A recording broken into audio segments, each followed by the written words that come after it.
다음으로 한국법제연구원 김은정 선임연구위원님을 모시고 제3주제 발제를 청해 듣도록 하겠습니다.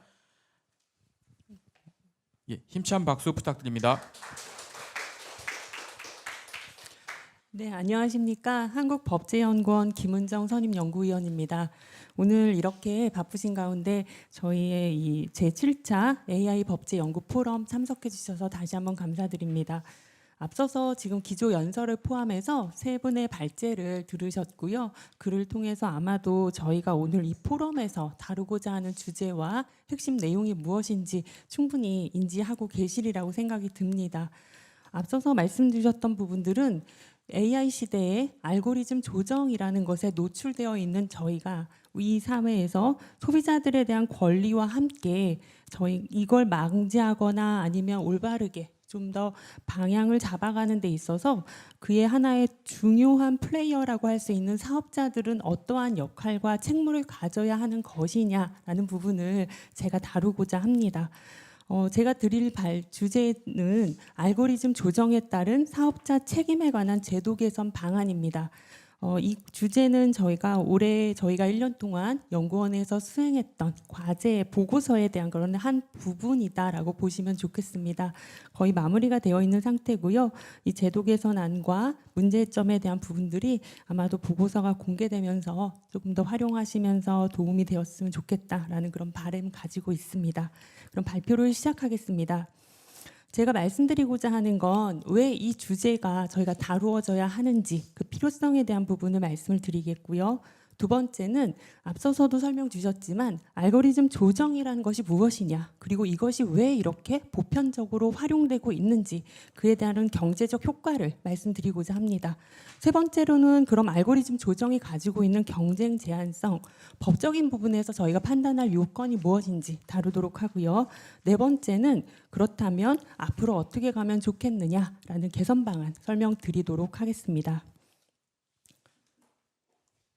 네, 연구의 배경입니다. 앞서 말씀 주셨습니다. 저희는 너무나 편리한 세상에 살고 있습니다. 온라인 플랫폼을 통해서요, 저희가 원하고자 하는 걸 모든 걸 다 계획하고 예약하고 구매하고 받을 수 있습니다. 그런 디지털 플랫폼 사업이 이제 성장이 되었고요. 그 플랫폼을 통해서 우리는 정말 이제는 단지 구매만이 아니라 맞춤형, 개인의 성향과 필요를 반영하는 그런 맞춤형에 대한 정보와 서비스를 제공받고 있습니다. 너무나 편리한 이 시대에서 저희가 다루고자 하는 건 제공되는 정보가 과연 기술 중립적으로 우리 모두에게 정말 선택할 수 있는 공정한 것으로 제공되고 있느냐라는 부분들이 저희가 제기하고 있는 첫 번째 문제점이다라고 보시면 좋겠습니다. 앞서 설명 주신 것처럼 알고리즘이라는 프로그램을 통해서 저희는 다양한 정보를 제공받습니다. 그 조정이라는 부분을 영어로 매니퓰레이션이다라고 앞서서 설명 주셨습니다. 아시는 것처럼 저희가 매니라는 부분은 영어의 어원은 손입니다. 조작, 만든다라는 것입니다. 그렇다면 인간의 의도가 들어갔다라는 부분입니다. 그렇지만 저희는 그래도 믿고 그런 부분들을 우리에게 도움이 되는 부분이다라고 판단하긴 합니다. 하지만 그 매니퓰레이션에 어떠한 의도나 다른 어떤 수익성을 위한 어떤 요소가 가미됐다라고 하면 그 부분은 선택하고 있는 소비자에게 어떤 편향성, 그리고 사회적으로는 또 양극화, 이런 여러 가지 문제를 야기할 수 있다라는 점입니다. 그래서 이런 부분들이 저희가 다루고 있는 그런 이유다라고 보시면 좋겠습니다. 생각보다 플랫폼 사업은 시장은 굉장히 넓습니다. 단지 저희가 정보를 검색하는 것 외에 소셜미디어, 전자상거래 등 하다못해 검색에 있어서 지도, 그리고 쇼핑에 있어서의 오픈마켓에 대한 부분까지 다 제공되고 있다라는 점에서 그 범위는 굉장히 넓고요. 이 빅테크 기업들은 그 규모가 날로 성장하고 있습니다. 이제 국내라는 어떤 영역의 제한도 없고요. 그 큰 글로벌화된 시장 내에서 과연 이들의 공정 경쟁이라는 걸 그 기술적인 중립성, 그리고 사업자의 그런 어떤 양심을 믿고 거래하는 것을 저희가 계속 따라갈 것이냐라는 부분입니다. 특히나 이런 빅테크 기업들이 시장 지배적 지위를 가지고 있다라는 점에서 그에 따르는 영향은 더 커질 수밖에 없다라는 것이 저희의 그런 연구 필요성이다라고 보시면 좋겠습니다. 두 번째는 앞서서 설명 주셨지만 굉장히 큰 그런 반향을 일으키고 있는 그런 대법원 판결례입니다. 잠깐 이 표를 보신다면 2020년에 공정위에서 네이버에게 267억 원의 과징금을 부과했습니다. 즉 자사 우대라는 그런 검색을 활용했다라는 점이었고요. 이에 대해서 이제 소송이 제기됐고 25년 10월 16일 대법원 판결이 나왔습니다. 그 판결은 이제 파기환송 다시 판단해봐라라고 해서 다시 서울고법에 내려갔습니다. 그 판결문 중에 일부만 파란색으로 된 글씨 잠시 보신다면요. 우선은 네이버라는 플랫폼 사업자들은요, 알고리즘 조정이라는 걸 할 수 있다라는 겁니다. 이것은 정상적인 영업 활동이다라고 보고 있고요. 이런 알고리즘은 시행착오를 거치면서 점차적으로 개선되는 것이 일반적이다라고 해서 알고리즘의 어떤 기본 속성을 인정하고 있습니다. 그리고 그 과정에서 그 사업자의 편향은 나타날 수밖에 없다라는 현장을 이제 인정했고요. 다만 여기 안에서 그런 의도가 편향성이 경쟁 제한성의 의도나 목적까지 인정할 것이냐라는 건 다시 봐야 한다. 실질적으로 경쟁 제한성이 효과가 나타났느냐를 따지겠다라는 것입니다. 그렇다면 이런 알고리즘 조정에 있어서의 나타나고 있는 편향성이나 어떤 개선 과정에서 발생할 수 있는 피해나 효과는 계속적으로 저희가 안고 가야 한다라는 점으로 해석될 수 있습니다. 네, 그렇다면 이 알고리즘 조정을 단지 기술적 설정, 운영상 발생하는 것으로만 볼 것이냐라는 점입니다. 하지만 앞서 말씀드린 것처럼요, 알고리즘 조정은 이 사업자들이 소비자들에게 맞춤형으로 정보를 제공하고 있다라는 점입니다. 그리고 그를 위해서 수익을 창출하고 좀 더 활성화하는 데 활용합니다. 그렇다면 이 알고리즘 조정은 하나의 적극적인 시장 개입 행위다라는 점을 저희가 좀 유념할 필요가 있다라고 생각합니다. 거기에 편향적인 행위가 들어갔다라고 했고요. 그렇다면 이 부분이 가지고 있는 영향은 시장 내에서 다른 사업자들에게 아니면 시장으로 진입하고자 하는 영업자에게 어떠한 제재가 될 수 있다, 진입 장벽이 될 수 있다라는 점도 고려해야 한다라는 점입니다. 그래서 저희가 소비자 보호라는 관점 외에 이 공정한 경쟁, 플랫폼 사업자들 간의 시장 내에서의 영업에서의 공정성도 같이 고민할 필요가 있다라는 점입니다. 따라서 지금 제가 다루고 있는 이 과제에서 아니면 오늘 발제드리는 부분은 사업자에 대한 책임과 또 소비자에 대한 보호를 위해서 어떻게 나아갈 것이냐라는 부분이라고 이해해 주시면 좋겠습니다. 그렇다면 앞서 저희가 봤던 대법원 판결을 가지고 저희가 본다면 알고리즘을 가지고 조정을 하거나 자사를 우대하는 것 자체가 위법은 아닙니다. 그렇지만 이것이 소비자에게 합리적 선택을 침해하거나 공정한 경쟁 제한성을 이제 위배할 수 있다라면 위법될 가능성이 있다라는 정도로만 현재는 해석할 수 있지 않을까 싶습니다. 네, 그렇다면 간단하게 짚고 넘어가겠습니다. 알고리즘 조정의 개념과 경제적 효과입니다. 사실 알고리즘 조정으로 인해서 우리가 받을 수 있는 시장 내 효과로는 크게 두 가지 정도 생각할 수 있습니다. 첫 번째는 가격 조정입니다. 잘 아시는 것처럼 우버나 저희가 호텔 예약할 때 가격이 실시간 변동됩니다. 그래서 이런 부분들을 가지고 저희가 합리적 소비를 하기 위해서 계속적으로 사이트를 클릭하게 됩니다. 그래서 저희가 구매를 하고 굉장히 만족해하는 경우도 있고요. 그 부분에 대해서 조금 더 비싼 가격에 했다라고 생각하는 부분들도 있습니다. 이런 가격 책정이 대부분 알고리즘을 통해서 이루어지고 있습니다. 그럴 경우에 이 부분이 과연 경쟁 제한성에 대한 그런 요건 안으로 포함될 수 있느냐라는 부분을 설명드리는 것이 지금 보고 계신 페이지입니다. 사실 이제 빅테크 기업들은 대부분 자사 내에서 이런 알고리즘에 대한 가격 책정에 대한 프로그램을 만들고 운영합니다. 하지만 미국이나 어떤 다른 이제 주요 국가들에서는 이런 알고리즘만 만들고 있는 전문적인 제3자 플랫폼 중개업자들이 있습니다. 그래서 그들은 이제 관련한 동종 시장 내의 모든 정보들을 받습니다. 두 번째 동그라미고요. 그래서 동종업계에 있는 회사의 업계 관행, 이전에 거래했던 이력 이런 걸 가지고서요. 어느 정도의 가격이 합리적이다라는 걸 제시하게 되고요. 플랫폼 사업자들은 그런 정보를 받아서 가격을 소비자에게 공개하고 영업을 하게 됩니다.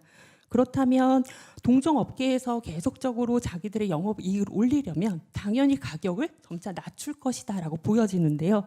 이미 이루어졌던 여러 앞선 사례들을 봤을 때 결국에는 가격이 올라간다라는 점입니다. 그래서 초반에는 경쟁이 되는 것 같고 여러 가지 이제 이쪽에서 가격이 얼마다라는 게 나오면 이제 여기 이번 이 B라는 업종에선 좀 더 가격을 낮춰서 영업이익을 높이고 계속 낮춰지지만 어느 순간이 됐을 때는 다 같이 하한선, 상한선이 정해놓고 움직이게 된다라는 점입니다. 그래서 앞으로 저희가 아직까지 우리에게 이런 사례는 없었지만 가격을 제시하는 알고리즘을 만드는 이런 제3자 중개업자를 통해서 가격을 책정하고 플랫폼을 운영하는 경우에 이 경우에는 사실 이 중개업자를 통해서 가격을 제시했다라고 봤을 때 과연 이것에 흔히 공정거래법상 말하는 담합행위로 볼 수 있겠느냐라는 점하고요. 그런 부분들이 이제 경쟁 제한적인 행위로 위반이냐라는 부분들은 현행 법상은 조금 더 고민이 필요한 그런 부분이 될 수 있다라는 점입니다. 하지만 이미 외국에서 미국에서랑은 이에 관한 판례와 사례가 있었다라는 점에서 저희도 좀 더 유의해서 살필 필요가 있을 것 같습니다. 두 번째는 자사 우대입니다. 앞서서 보신 것처럼 이제 네이버 판결과 구글 사례, 아마존 이런 부분들이 이미 많은 판례들이 있었고요. 이 알고리즘에 대한 조정이 필요하냐 아니냐라는 부분이 박스에 있는 내용들입니다. 우선 알고리즘 조정이라는 게 꼭 나쁘지만은 않다라고도 볼 수 있습니다. 검색 사업자는 굉장히 합리적으로 이런 알고리즘 조정을 통해서 서비스를 제공하는 것이고요. 그걸 통해서 수익을 창출하기도 하고요. 영업 전략 중에 하나다라고 볼 수 있다는 점입니다. 그리고 이런 경우에 소비자들은 오히려 더 시간적으로 경제적으로 더 유리하다, 편익을 받을 수 있다라고 본다면 알고리즘 조정을 꼭 우리가 저해하거나 위법적 요소로 볼 필요는 없다라는 점이고요. 그럼에도 불구하고 알고리즘 조정에 대해서 우리가 좀 더 눈여겨보고 이에 대한 어떤 기준이나 제도, 제재가 필요하다라는 입장들입니다. 영업 전략이지만 그것이 지나치게 편향되게 본인들의 영업 이익만을 위해서 활용한다면 이에 따른 제재가 필요하겠다. 그래서 알고리즘 조정이란 부분은 이제 어떤 법적인 그 안에 포함시킬 필요가 있다라고도 볼 수 있습니다. 그리고 앞서 말씀드린 것처럼 다른 사업자의 시장 내 영업이나 진입에 있어서 경쟁 제한적인 효과를 야기할 수 있다면 이 부분에 대해서도 제한이 필요하겠다라는 점으로 보실 수 있겠습니다. 특히나 마지막에서 보시는 것처럼 온라인 네이버와 같이 구글도 마찬가지고요. 빅테크 기업들의 경우는 중개자이면서 또 판매자다라는 점에서 이중적 지위를 가지고 있다라는 점도 저희가 좀 고민이 필요한 부분입니다. 세 번째는 경제적 영향입니다. 알고리즘 조정이 경제적으로 굉장히 후생적으로 소비자에게도 유리한 점이 있다라는 점입니다. 불필요한 광고를 줄일 수 있다는 점입니다. 소비자에게 맞춤형 정보를 제공한다. 저희 다 그런 정보들을 받고 있다고 생각합니다. 그리고 다양한 방식으로의 거래가 활용될 수 있다. 그리고 비공식적인 서비스도 활용될 수 있다라는 점에서 굉장히 유리한 그런 새로운 하나의 거래 플랫폼을 만들고 있다는 점은 굉장히 유리한데요. 하지만 앞서 말씀드린 것처럼 가격 책정이라는 부분이 하나의 담합으로 작용될 수 있다라는 경우에서는 이 부분은 우리가 담합으로 보아야 하지 않겠느냐. 업체 간의 어떠한 의도나 아니면 어떤 합의가 없었지만 그 관련한 데이터를 동일하게 공유했고 그에 따라서 있을 수 있다라고 본다면 이런 효과에 대한 간주 정도로도 이런 부분을 담합으로 봐야 한다라는 그런 이제 사례들도 많이 있습니다. 세 번째는 경쟁 제한성입니다. 이제 조금 더 사례에 대한 부분을 조금 법적으로 말씀드리고자 하는데요. 구글 사례는 뭐 네이버처럼 마찬가지입니다. 앞에 있는 박스는 사실관계입니다. 유리하게 배치했고요. 타 업체들의 경쟁사들에게는 조금 더 불리한 위치로 밀어냈고요. 그에 따라서 경쟁이 제한됐다라는 행위를 가지고 이제 구글에 대해서는 EU에서 이제 집행위원회에서 제재 처분을 결정해서 3조 2천억 정도의 과징금을 부과한 그런 사례들입니다. 두 번째는 앞서 말씀드린 거랑 가격 책정에 관한 그런 부분들입니다. 제3자 중개인을 통해서 암묵적인 담합이 있었다라는 겁니다. 하지만 A사하고 B사는요. 그럴 의도도 없었고요. 단지 가격 책정을 합리적으로 제시함으로써 영업이익을 높이고자만 했습니다. 그 과정에서 알고리즘을 잘 만드는 이 업체를 통해서 가격 책정 프로그램을 받아서 운영했을 뿐이다라는 점입니다. 이랬을 때 과연 A사와 B사 간의 담합을 인정할 수 있겠느냐라는 게 우리 법 유권 해석상 조금의 오해가 있을 수 있다, 적용에 어려움이 있을 수 있다라는 점입니다. 그래서 이런 부분들을 가지고서 좀 고민이 필요하겠다라는 점이고요. 특히 두 번째 있는 부분은 이제 우버 같은 경우는 아시는 것처럼 택시 가격이 장소, 시간 그리고 여러 가지 여건에 따라 가격이 천차만별로 바뀝니다. 예를 들어서는 핸드폰 배터리가 몇 프로 남았는지에 따라서도 가격이 달라진다고 합니다. 뭐 4% 남았을 경우에는 급하겠죠. 그래서 비싸게 해도 택시를 부른다라는 겁니다. 그런 부분들이 다 반영이 돼서 가격을 제시하고 있다라는 점인데요. 그 우버 같은 경우는 플랫폼을 자체적으로 이제 개발해서 운영하고 있는데 그 안에는 굿 갓 뷰라는 프로그램이 들어있다고 합니다. 이것은 저희가 뭐 이세돌의 그 바둑 알파고와의 바둑 대결에서도 저희 보셨던 건데요. 알파고한테 이세돌이 한 번 이겼지 않습니까? 그것에 대해서 분석하기를 인공지능은 단지 자기 프로그램만 갖고 활용한다고 하지 않습니다. 즉 상대방의 룰을 보고 그걸 통해서 또 다시 자기 프로그램을 개발한다고 합니다.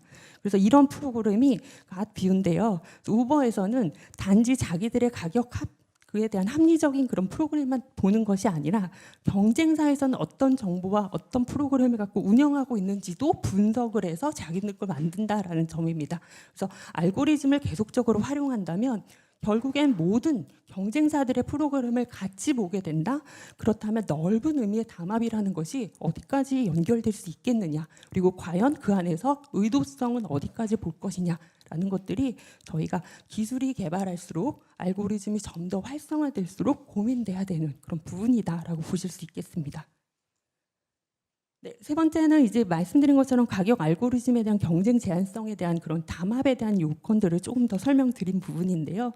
그렇다면 말씀드린 것처럼 새로운 신기술 시장 내 담합이라는 기본적인 묵시적, 명시적 합의가 없음에도 의도가 없음에도 과연 경쟁 제한적 행위로 효과만으로 그리고 효과에 대한 인정도 여러 가지 정황을 놓고 판단해야 하고 오랜 시간이 지나야 경쟁 제한성이라는 게 나타난다라는 점들을 봤을 때 과연 이런 부분들을 우리가 현행법 안에서 다룰 수 있겠느냐라는 현실적인 문제가 있다라는 점을 설명드립니다.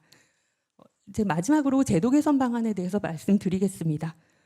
네, 알고리즘 조정과 조작이라고 이제 단어를 이제 저 썼는데요. 조정과 조작의 차이는 무엇이냐라는 부분인데요. 과연 이 매니플레이션을 하는 과정에 있어서 얼마나 의도적이고 편향되지 않게 이렇게 만들 수 있겠느냐라는 점이고요. 특히나 플랫폼 사업자들에서 움직이는 대부분의 이런 알고리즘은 시장 지배적 지위에서 발생한다라는 점하고요. 그리고 소비자 후생 그리고 이에 따른 책임 문제는 계속적으로 고민돼야 되는 그런 쟁점 키워드다라고 보시면 좋겠습니다. 그렇다면 소비자들을 위해서 사업자들은 대체 어디까지 책임을 지고 피해를 예방할 수 있느냐라는 부분들이 현행 규정상 굉장히 미흡하다라는 점들 때문에 같이 말씀드립니다. 또 AI 기본법에 대해서도 잠깐 말씀드리면 선호용 후 규제라는 원칙이 즉 지나치게 이제 넓게 되고 있다라는 점에서 이제 소비자에 대한 이런 알고리즘이나 그 밖의 시스템들에 대해서는 이제 뭐 고영양분으로서 보지 않기 때문에 굉장히 느슨하게 열려 있는 상태다라는 점들도 저희가 제도적 개선에서 좀 고민이 필요하지 않을까 싶습니다. 구체적으로 법제상의 한계점과 문제점에 대해서 간단하게 말씀드리고 발표 마치겠습니다. 우선은 세 가지 말씀을 드린다면 말씀드린 것처럼 이 알고리즘에 의해서 제시된 어떤 자사 제품에 대한 소개나 아니면 가격이 과연 합리적이냐 나르게 다른 타 시장 내에서 받아들일 만한 것이냐라는 부분을 저희는 판단할 수가 없습니다. 그런 불투명한 알고리즘에 대한 입증 과연 누가 할 것이냐라는 점이 첫 번째 문제고요. 두 번째는 말씀드린 것처럼 경쟁 제한적이라는 효과가 굉장히 넓고 오래 걸린다는 점입니다. 그리고 특히나 이런 알고리즘 조정에 의한 부분은 그 피해 자체가 개개인에겐 작을 수밖에 없습니다. 그렇다면 이걸 과연 어떻게 사후적으로만 만든다라는 점 그리고 실효성에서는 과연 타당하냐라는 부분도 하나의 문제점으로 볼 수 있습니다. 특히 사후제재라는 부분은 앞서 보신 것처럼 네이버 사건은 20년의 공정위 과징금 부과를 받았고요. 대법원 판결은 25년에 났습니다. 최소 5년이 걸린다라는 점에서 이런 부분에 대해서 과연 이런 사법적인 그런 책임을 묻는 과정으로만 해결할 것이냐라는 부분에서 저희가 제도적 개선이 좀 고민이 필요하겠다라고 말씀드리고 싶습니다. 특히나 법 적용의 범위와 기준이 미비하다는 점입니다. 보시는 것처럼 대부분이 빅테크라는 대규모 플랫폼 사업자들에 의한 부분이고요. 그들에 대한 어떤 경쟁 제한성을 제한하기 위한 여러 가지 이제 제재나 부과 등이 있을 겁니다. 그렇다면 그 외에 작은 플랫폼 사업자들에서 움직이는 이런 부분들에 대해서는 어떻게 할 것이냐라는 부분이 고민이 필요하겠다라는 점입니다. 그래서 소비자의 선택에 대한 편향성, 자사우대, 가격 책정 이런 부분에 대해서 합당한 피해 구제를 위한 제도 등은 아직 미흡하다라고 보실 수 있습니다. 그리고 피해 구제에 대한 부분도 굉장히 어렵고 입증도 어렵다라는 점이고요. 그렇다면 이를 명확하게 하기 위한 입법적인 개선 방향에 대해서 말씀드리겠는데요. 첫 번째는 말 그대로 알고리즘이라는 부분이 이제 기술적으로 움직인다라는 점입니다. 그래서 첫 번째는 이에 따른 책임 주체가 필요하겠다라고 보실 수 있겠습니다.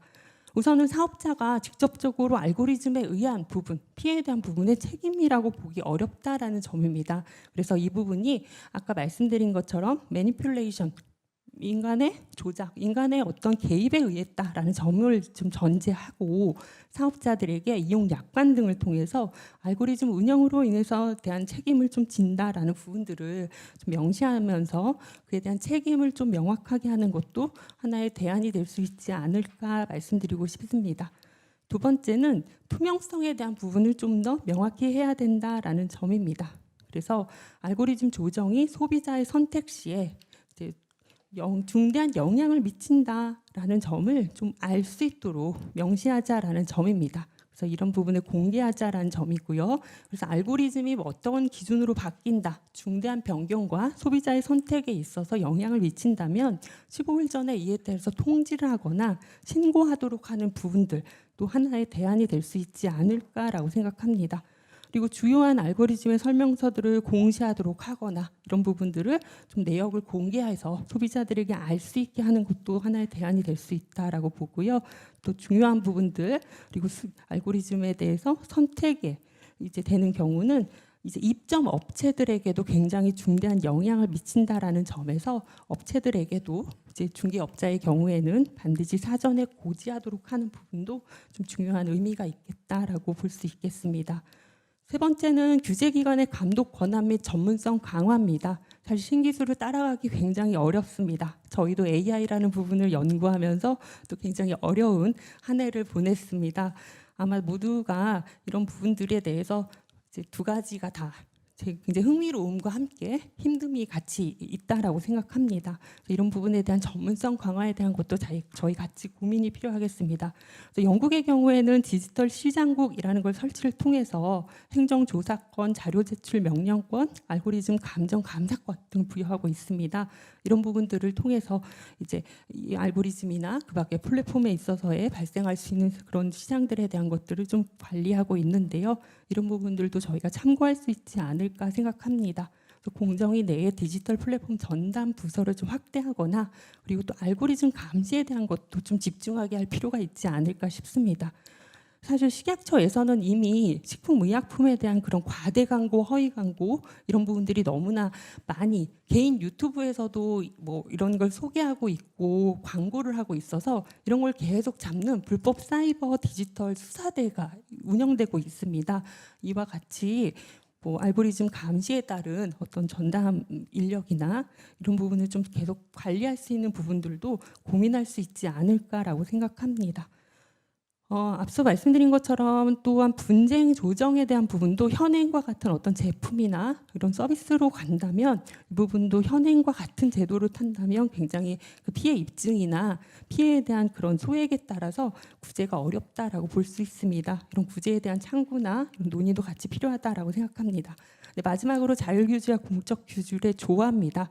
사실 이런 부분이 신기술을 통해서 계속 활성화라는 측면이 강조될 수밖에 없다라는 점을 본다면 저희가 사업자들에게 계속적인 책무를 통해서 스스로 중립적이고 편향되지 않으며 투명한 그런 플랫폼을 만들어서 운영할 수 있도록 하는 방안도 고민해야 될 것 같습니다.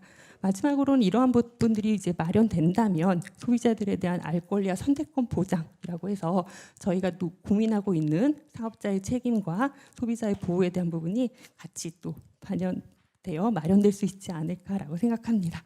네, 발표 마치겠습니다. 감사합니다. 네, 소중한 발제를 해주신 김은정 선임연구위원 감사합니다.